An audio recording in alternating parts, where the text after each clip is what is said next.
ও মামা, বন্ধুরা বলছিল আমাদের বাড়ির পেছন তেঁতুল গাছটাতে একটা ভূত থাকে, সত্যি? সত্যি। যেসব বাচ্চারা পড়াশোনা করে না তাদের ভূতে ধরে নিয়ে যায়। আমাকেও নিয়ে যাবে? তোকেও নিয়ে যাবে। এখন ঘুমিয়ে পড়, উঠে পড়তে বসবি।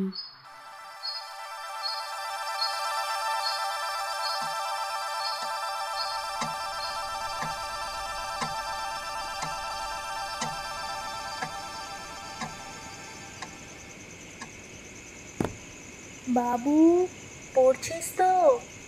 হ্যাঁ, পড়ছি। মন দিয়ে পড়, আমি একটু পাশের বাড়ি থেকে আসছি।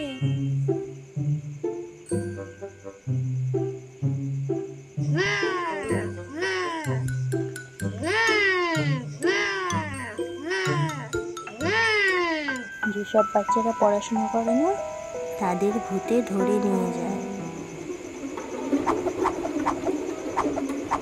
এবার আর আমাকে ভূতে ধরবে না। ভূত আমার ভূত, পেতনি আমার ঝি, রাম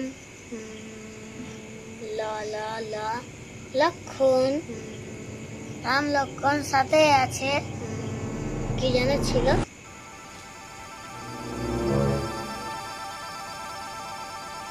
কিরে, ভুলে গেছিস? শেষ লাইনটা করবি আমার কি হবে? ও মা! আমার মাকে কেন ডাকছিস? আমি তো তোকে বলছি